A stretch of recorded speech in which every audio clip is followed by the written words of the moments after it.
Don't we have the brain power to invent all this? This is a very important question. Do we have the brain power to invent all of this? This is the question I asked our own engineers 20 years ago. I said, can we build our own word processor? Can we build our own spreadsheet? Can we build our own business software? Can we build our own ERP software? All of that. And we are building now our own browser. We actually have a solution for WhatsApp now. It's called Arate. Arate, you might check out on our line now. It's slowly growing. Next 3 months, we are going to have a advertising campaign for Arate. It's fully paid in India. It is hosted here. It is subject only to our laws, Indian law, not subject to any foreign law. So it's called Arate, A-R-A-T-T-A-I. You can check it out. It's there available in both Android, the Play Store and the App Store, iPhone. So we are building that now. So we have voice, video, software, all of that. We are heavily investing. There are computer science students here. Computer science. We are building our own language and compiler right now. I am personally working with a team because I'll tell you why we are building a language. We want you have LLMs, right? Yes. They are treating programming languages like text. They are treating like text. Whether it's Python or C++ or Java, they are treating like text. There is a better way. You can actually work on with the what they call the AST, the source tree. Some of you may have taken classes on compiler technology, how to build compilers. And we are working on some technology like that. How to marry the LLM technology with compiler technology. That's what my personal field of research now is, how to combine LLM with compiler.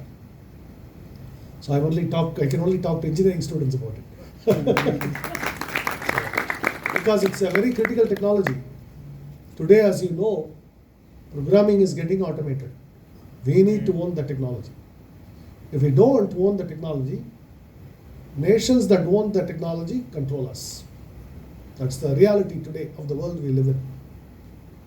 And second, I urge all of you students, today our nation, it needs your brain power.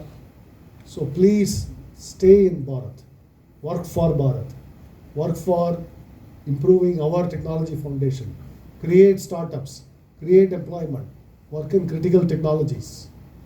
And we are doing our part. We have in another 1 or 2 months, we are launching a drone company in Tanjavur. You may have heard of Tanjavur. In fact, our Honorable Prime Minister Modi ji came to Tanjavur just last week. He was in a big temple, Chola temple there.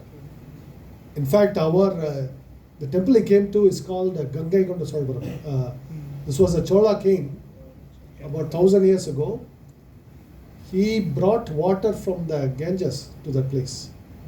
How far? See, Ganga is where in Uttar Pradesh, and he brought water from there. He went to war, defeated a king, brought water to Tanjavur district. He built a temple there. That king is Rajendra Chola. Rajendra Chola. His father, Rajaraja Chola, his father built a big temple in Tanjavur. So father built a big temple, son built another big temple. The son's temple is not so famous, but Modi ji came recently to the son's temple, the Rajendra temple, and he made it famous now. Now it is becoming famous. I was born in a village only about 10 kilometers from this temple, Rajendra Chola's temple. Gangai Konda Cholapuram. It's called Gangai Konda Cholapuram. Literally in Tamil means the Chola king who brought water from Ganga, his village. That's what it means, Gangai Konda Chola. Puram is Pur. Puram in Tamil is Pur. Kanpur like that. We will call it Puram in Tamil. So Cholapuram, Chola's village, Chola place. So that's the name of the place. So he came there. And Modi ji came just last week. And that temple has a very close connection to my own mental model. I used to go as a small boy to the temple.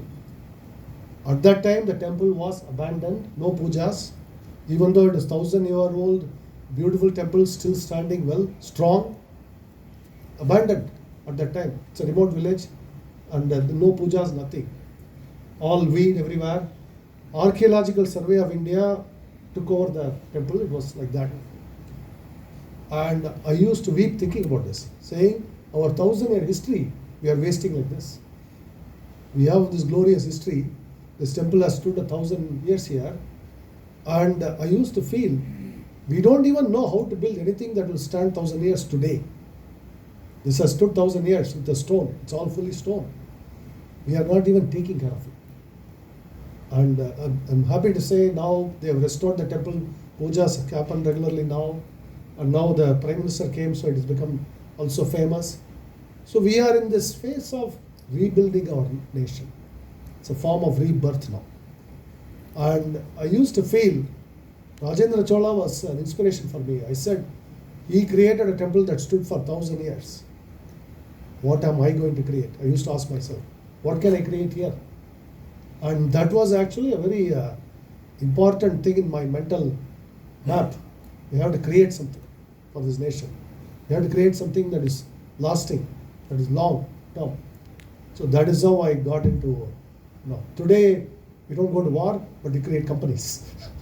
That's what entrepreneurship is, right? So that is my inspiration. So I was very happy to see our Honorable Prime Minister visit my native place, where I was, near where I was born. I was born only about 10 kilometers from there, from the temple. So that is the history of this nation, this great nation of ours. And today the challenge is, we don't want to conquer another nation, but we want to conquer